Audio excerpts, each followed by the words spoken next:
Support WrestleTalk! Give us a subscribe. It's not Vince McMahon's best friend race. Wrestling is a high-contact, full-beef stunt show. Hundreds of dates a year, the adrenaline of the crowd, the heat of the moment, dread it, run from it, injury still arrives. Sometimes injuries happen during house shows, resulting in thousands of fans sifting through grainy footage like gothic prospectors to see Seth Rollins' knee explode or Paige's in-ring career end with a slightly too hard kick to the back. Sometimes wrestlers get injured, and through sheer demented fortitude, we don't notice until after the match is over, because every wrestler has finished the match scrapped deep onto their soul by the long fingernail of tradition. And some wrestlers, like Droz, get injured on a pre-tape show that never airs. But sometimes, some horrible times, injuries happen live and everyone watching at home suddenly gasps and is forced to confront the fact that damn wrestling, you scary. Here are 12 insane WWE injuries we saw happen live. Number 12, and you face plant, teach that. Enzo and Cass, aka the entire cast of the Jersey Shore squeezed into one infected leopard and his giant mouse, slowly drowned on the main roster with their terrible breakup and terrible feud, leaving the characters dead in the water before both men were separately released. However, back in 2016, after a dynamite run in NXT, everyone was very excited to see what the pair would achieve. As such, hopes were high going into Payback that year and the match between Enzo and Cass and the Vaudevillains to determine the number one contenders to the New Day's tag straps. After just 3 minutes of that match, however, Simon Gotch went to throw Enzo out of the ring. However, he didn't fall to the mat quick enough and his head collided with the taut ring ropes. His head bounced off the ropes with enough force to knock Enzo out as his head then smacked off the mat. To make things even worse, Enzo then slid to the floor out cold, banging his head again on the floor before Gotch, not realizing what was happened, grabbed Enzo's head with both hands before he could be backed off by the ref. The match was called off as EMTs rushed to ringside, making a creative decision to have New Day be present at ringside watching and eating popcorn. Suddenly, excruciatingly awkward. Number 11, technical Keith Orton, the tragic opera of the meet between Randy Orton's arms and his neck working title. Randall Keith has had his career plagued by shoulder injuries from as far back as his debut year in 2002, so much so that they now resemble a sat-on pack of Twiglets. Credit to Randy, he's always seemed to be able to finish matches through the pain, apart from the injury he sustained at One Night Stand 2008. Randy fought Triple H last man standing shoulder versus quad in the battle of the recurring injuries.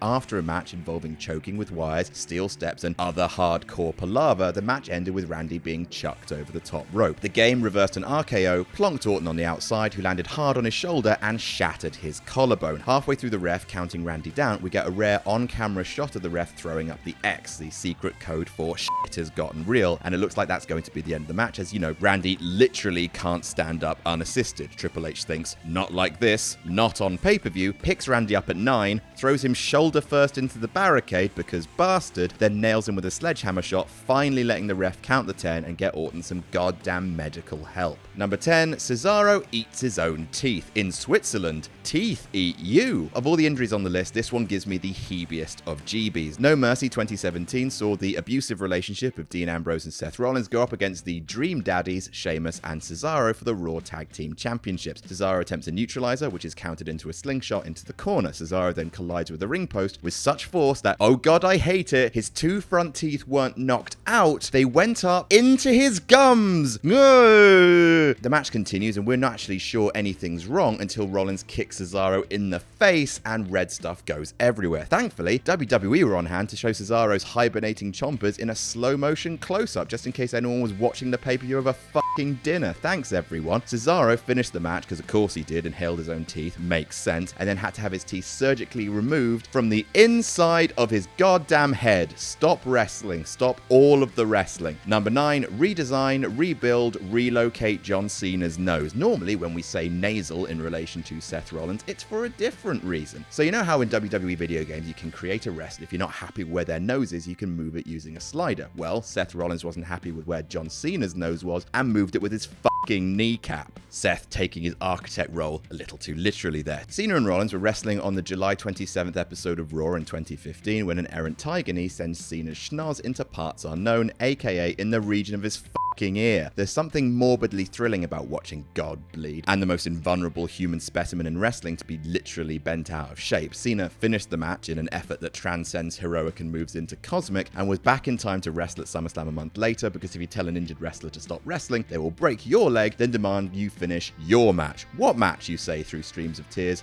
Finish the match, the wrestler will whisper. Number 8, the nose nose, staying in olfactory country a bit longer and the most iconic nose botch since the birth of Paul Levesque, Armageddon 2006, and a fatal 4-way ladder match for the WWE Tag Team Championships pitting Brian Kendrick and Paul London against William Regal and Dave Taylor, Eminem, and the Hardy Boys. I strongly advise at this point that anyone eating anything involving pasta sauce, ketchup, or a human orbital bone not listen to this next bit. Jeff Hardy was sat on the turnbuckle as Matt, Johnny Nitro, and Joey Mercury fist bickered over a ladder that was leaning against another seesaw style. Jeff Hardy saw the opportunity for mutually assured destruction, his favourite kind of destruction, and hurled himself onto the ladder, which sprung up into the faces of Matt, Johnny, and Joey. Matt was fine, Johnny was fine, Joey was a combo breaker. The ladder flattened his nose and smashed his orbital bone, sending blood gushing every which way like his nose was a lawn sprinkler, and it was a really bad summertime. Number 7, Vince McMahon walks his legs to death, also known as the importance of stretching. There's power walks,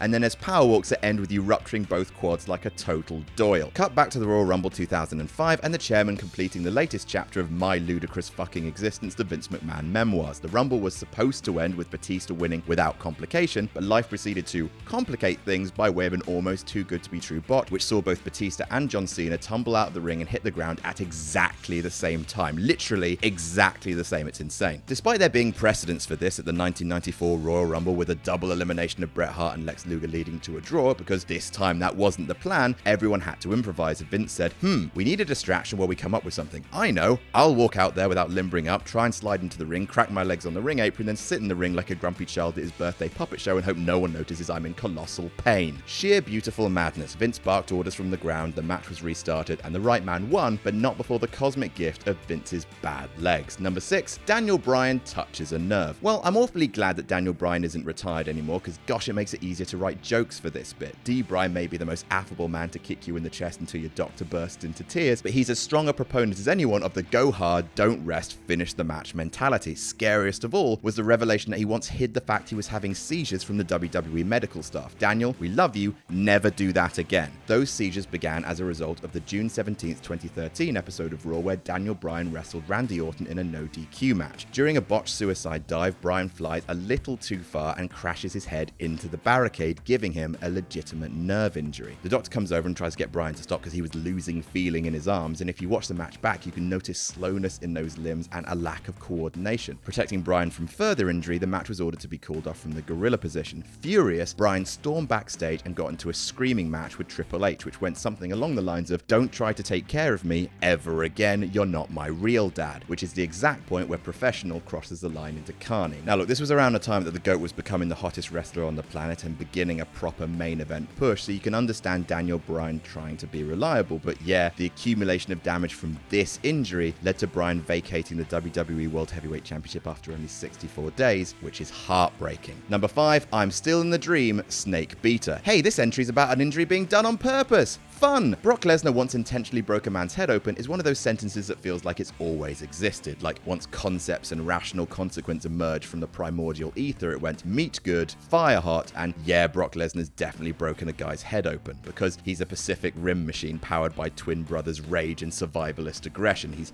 you got mine in branded shorts, and I'm surprised he's only opened 3 dudes up with the point of his elbow. It's become part of Lesnar's crisis moveset in the WWE, something to call on for special occasions. Cena pulls out the rolling AA, Orton has the punt, and Brock takes his elbow pad off and performs head percussion until you bleed hard way. Are you not sports entertained? He's done it to Cena at Extreme Rules 2012, Roman at Mania 34, but the really bad one was against Orton at SummerSlam 2016. He actually caved in his skull a little bit, cut way deeper than he was supposed to, giving Orton a huge concussion, made him lose too much blood, and Brock, quotes, worked the boys so much that Jericho squared up to him backstage after watching the match. How did it feel to see the biggest party of the summer end via intentional gruesome injury from someone who was actually there? Not great. Number 4, For the Love of Mankind. If I'd opened up this list to other promotions, we could have had 10 awful flavors of Mick dicking his carcass up the wall for mild applause. So few men have given so much for such little relative return, and I hope that Mick Foley is happy every single second of his life. The man's wrestled with barbed wire, on thumbtacks, and has left an ear in the ring as casually as someone forgetting their wallet in the car. His his masterpiece is the Hell in a Cell match against The Undertaker at King of the Ring 98. If wrestling is stunt work spectacle, then what is more wrestling than Mick flying from the cell? As much as that was the keynote stunt, it was actually the chokeslam through the top of the cell that truly destroyed Mickles. It wasn't supposed to happen, so the story goes. Just a chokeslam on a chair on top of the cell, but the roof broke. Mick fell, chair and all. He was briefly knocked out cold. 2 of his teeth were knocked out, one of which was sent through his lip into his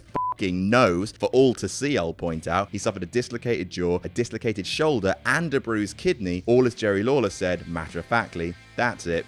He's dead. However, worse was still to come. Number 3, the assassination of Mick Foley by the coward Dwayne Johnson. There are squash matches in wrestling, there are savage beatdowns, but rarely when watching WWE do you get that sick, cold feeling in your stomach. Oh no, I'm watching a man die. I've always had an aversion to that feeling, which is why I've never been into my proper death matches. But if there's one time I felt that watching Vince McMahon's Wholesome Slams, it's Royal Rumble 1999 with the I Quit match between The Rock and Mankind. The match starts, and it's so far so good. Walk and brawl up the entranceway, nasty looking but safe bump as Mick fell onto, quote, electrical circuit boards. But then Foley gets his hands cuffed behind his back and the match turns into a horror film. Rock hits Foley with an unprotected chair shot to the head. Mick starts bleeding under his mask. Then another, then another, then another, then another. Then Mick starts stumbling. He gets out of the ring. He's walking to the back. He's staggering. He doesn't know where he is. Then another, then another, then another, then another, then another. The last one to the back of his head.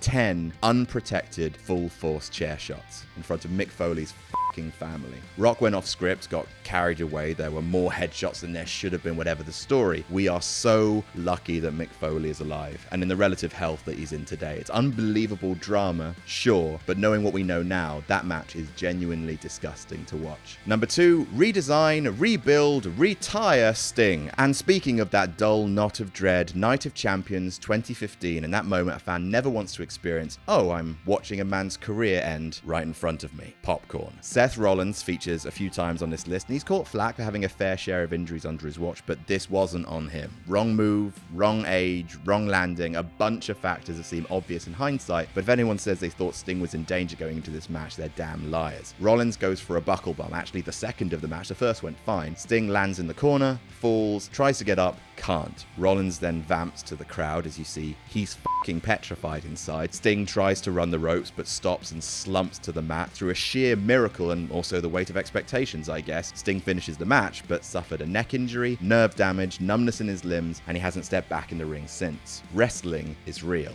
And number 1, the most expensive piledriver in wrestling history. SummerSlam 1997 is one of the most significant pay-per-views of all time in a terrible way. It took the man who would become the biggest drawing star in the history of the business, who would make amounts of money even Hulk Hogan hadn't made, and put him on borrowed time. You could argue that Steve Austin's absence between Survivor Series 99 and Unforgiven 2000 while he was rehabbing neck surgery allowed Triple H, Mankind, and The Rock to all flourish, but man, the biggest star in the business, sitting out for a year while wrestling was the hottest it had ever been. It's heartbreaking. We know the story. Owen Hart and Austin were wrestling in a kiss my ass match, of all things, when Owen hit Stone Cold with a sit-out tombstone. Austin's head is way too low. His spine compresses. He severely damages his neck and is briefly paralyzed. Does Austin finish the match? You know the answer to that already. Was it painfully, horribly obvious that Stone Cold was really, really hurt? Yes, that too. Steve Austin retired in 2003 at 39 years old, which is no damn age, even in wrestling. It's a weird old sport we like. The highs are high, but the lows are something else. And what wrestling injury do you remember watching that really affected you? Let us know in the comments below, and don't forget to like and subscribe to WrestleTalk for more news and lists, and check out our sister channel, Parts Unknown.